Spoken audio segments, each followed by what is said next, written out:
Oke, ya, bos. Terkait pemanggilan kita besok yang ketiga kali ini, ada kemungkinan mangkir nggak? Kalau kita bicara probability artinya peluang ya. Apakah memang saudari Nikita itu akan hadir besok atau sebaliknya?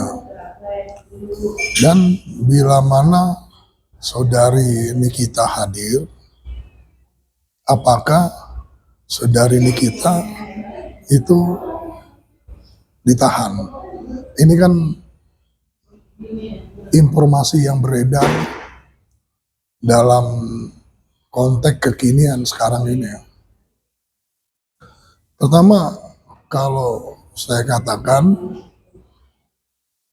saya mengharapkan saudari Nikita hadir, karena itu memberikan suatu sinyalemen positif untuk edukasi kepada masyarakat, supaya masyarakat juga nanti melihat bahwa saudari Nikita sebagai public figure pada kenyataannya patuh dan taat pada hukum.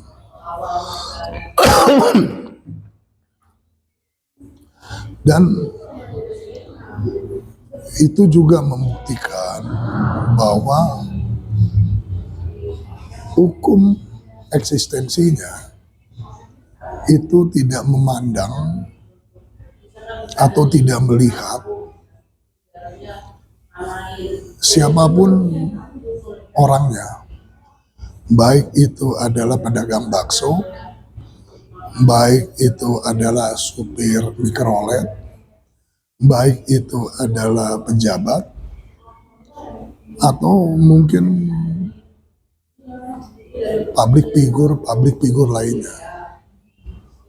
Karena hukum eksistensinya itu tanpa pandang bulu untuk menerjemahkan siapapun orang yang ada di dalam masyarakat. Jadi itu sangat penting ya, menjadi suatu edukasi. Dan kalau ada pertanyaan-pertanyaan yang beredar, apakah saudari Nikita ketika nanti hadir di dalam pemanggilan yang ketiga kalau nggak salah, apakah itu bisa ditahan?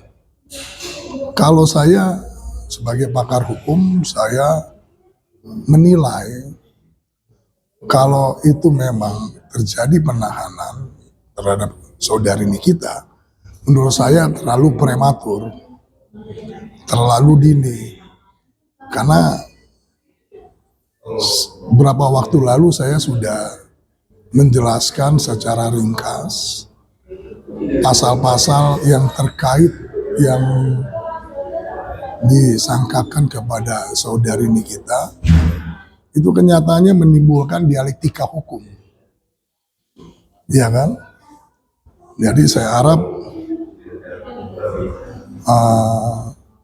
pihak kepolisian itu on the track dengan jalur hukum yang benar. Berarti ada kemungkinan kalau besok ini dia tidak mangkir, apakah dia ditahan? Enggak. Kalau dari pengalaman saya ya, saya menangani beberapa kali dalam kasus pidana, ada peristiwa yang mungkin ya mirip seperti ini, cuma beda versi. Itu pada kenyataannya ya kepolisian itu mempunyai diskresi untuk melakukan jemput paksa ya. Karena itu juga diatur di dalam aturan hukum ya. Tapi saya harap hal tersebut jangan sampai terjadi lah. Gitu. Terkait mereka ini tanggapannya melihat mereka meras Reja Gladys dalam kacamata hukum, melihatnya gimana? Gimana? Ada unsur nih kita peras Reja Gladys dan Kalau kita masuk ke dalam, ini kan sebenarnya pertanyaannya udah masuk ke dalam aspek materi ya, material, ya kan? Tapi saya mencoba mengeksplorasi kembali mengenai tentang pasal berlapis yang dikenakan kepada saudari Nikita. Kalau kita mengeksplorasi misalnya pasal 45 ayat 2 dan pasal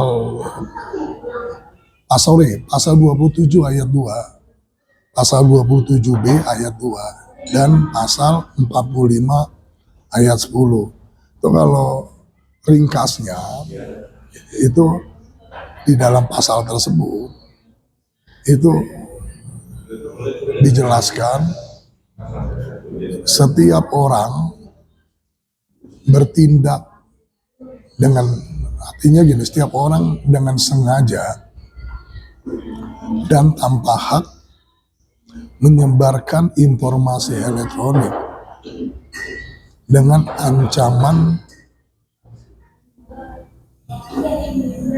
kekerasan.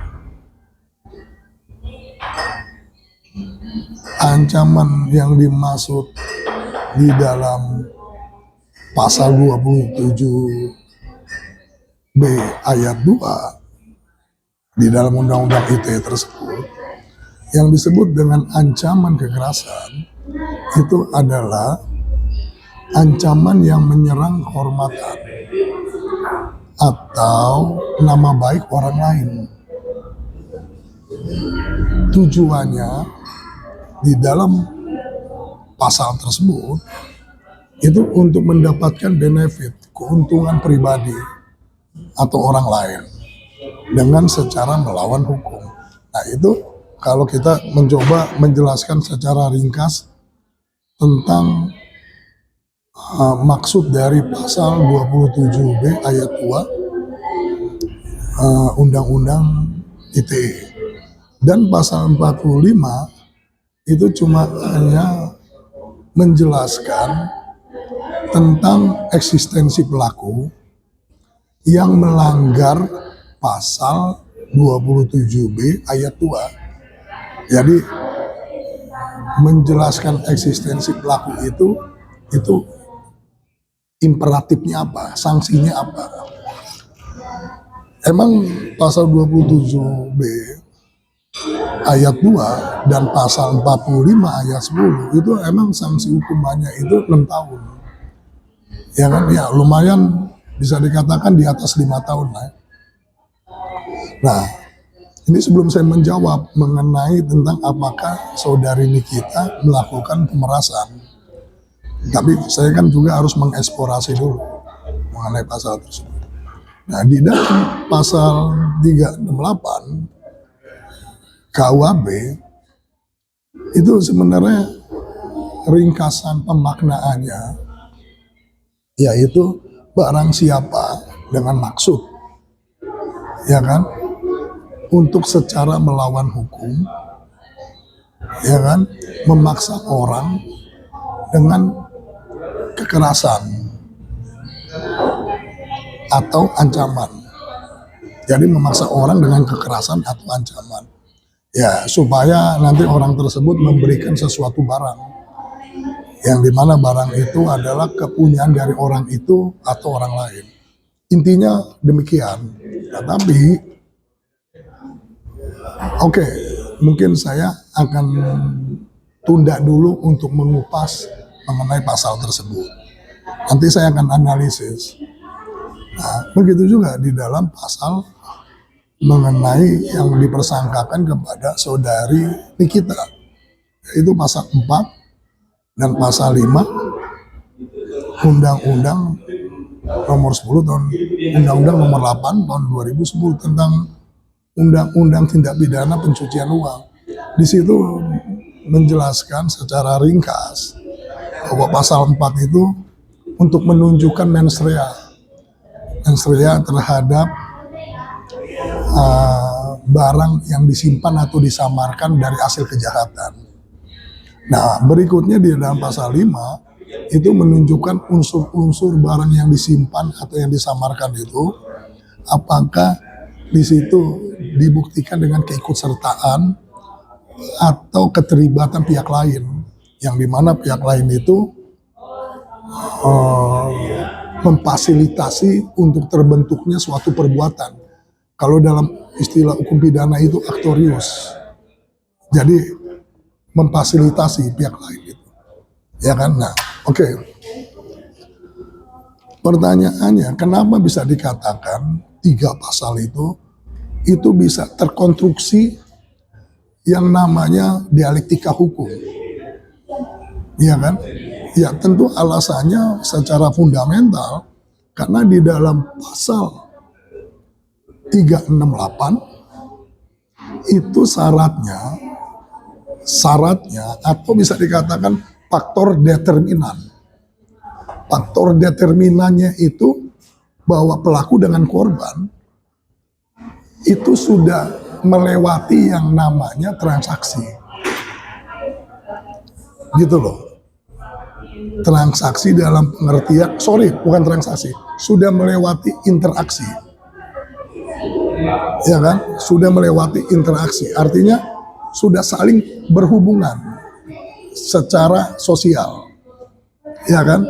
Nah, karena itu juga di dalam pasal 368 pelaku dengan korban juga sudah bisa dikatakan secara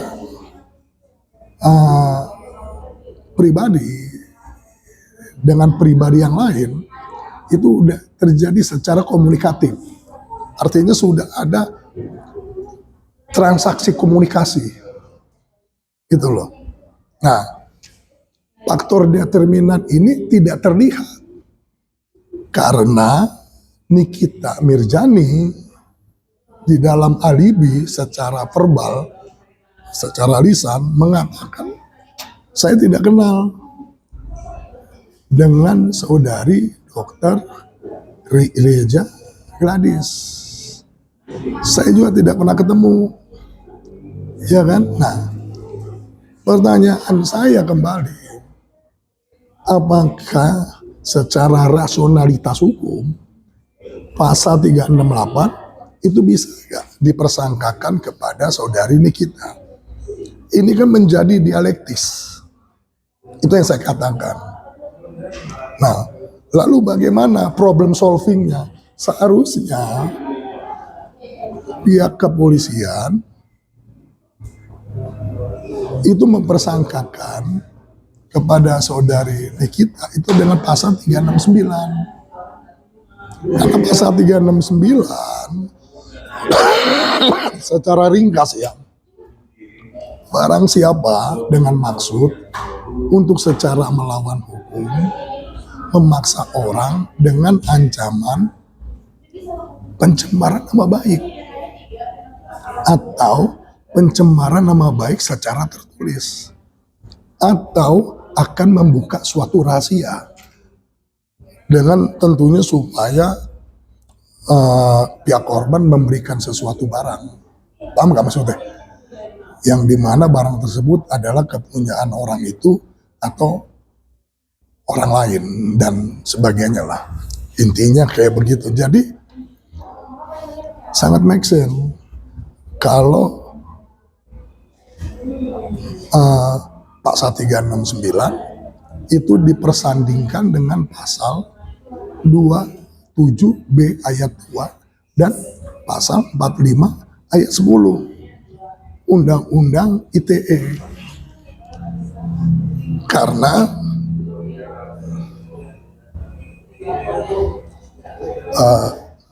itu terkait dengan masalah pencemaran nama baik.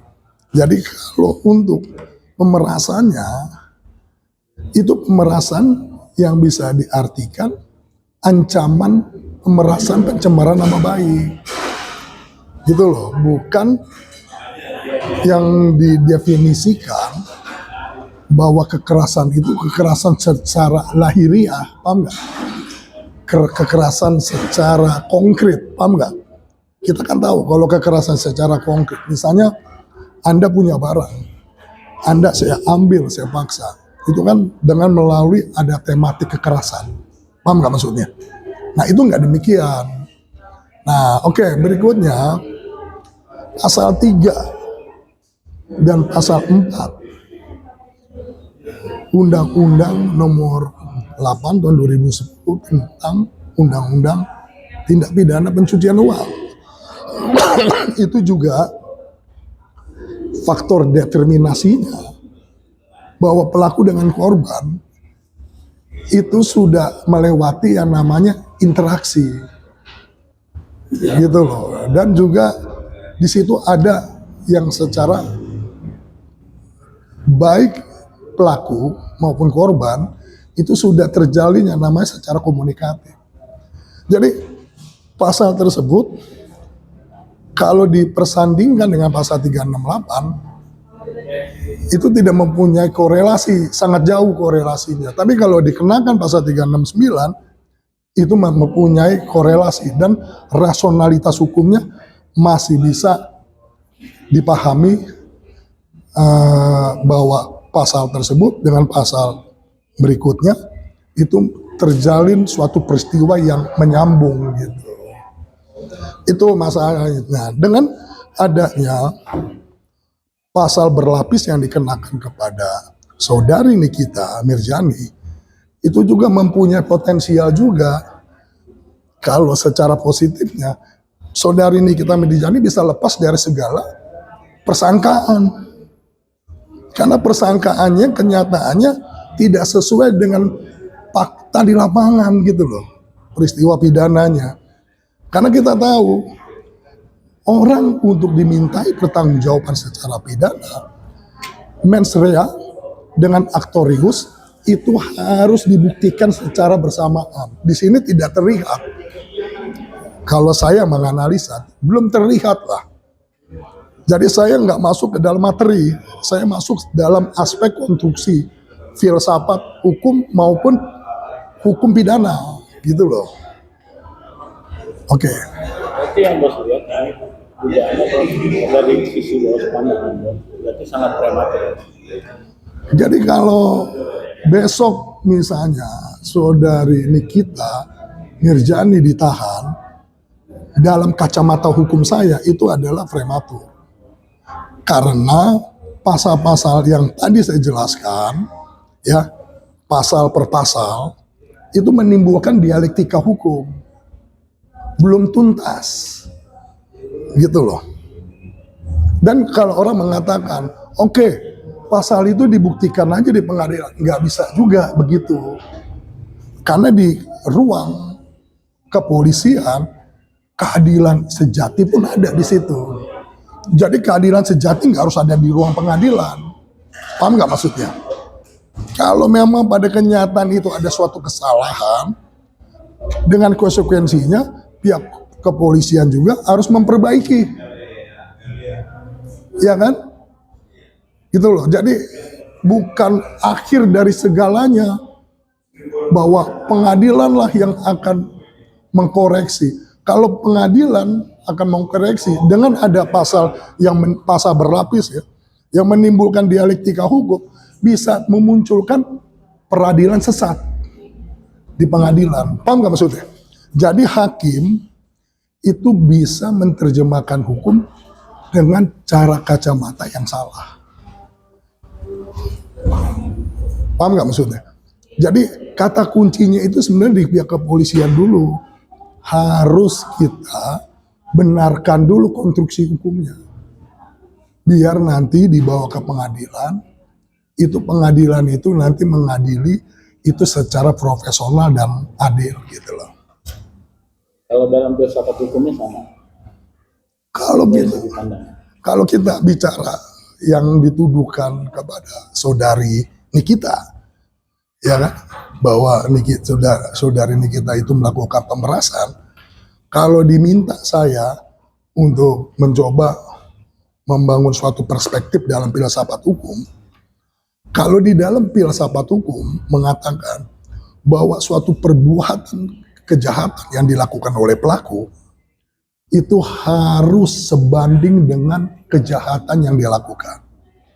Tujuannya untuk mengembalikan lagi nilai moral korban. Jadi memulihkan moral korban secara esensial. Nah, tapi kalau di dalam aliran filsafat hukum lain, bahwa pemerasan itu bisa dimaknai secara filsafat hukum, itu adalah bentuk eksploitasi, ya kan, bagi orang yang kuat, yang mempunyai kekuasaan kepada orang yang lemah. Nah, pertanyaan saya, di antara mereka berdua, manakah yang mempunyai kekuasaan yang paling kuat? Saya rasa demikian. Itu dijawab nanti oleh publik. Saya cuma hanya bicara dalam konteks perspektif filsafat. Terakhir ada yang mau disampaikan Bos untuk Nikita? Saya harap pihak kepolisian juga, pihak kuasa hukum Nikita, ya, itu membuka selebar-lebarnya, ya, ruang dialektika hukum supaya pasal-pasal yang dipersangkakan pada Nikita itu benar-benar sangat relevan. Terima kasih.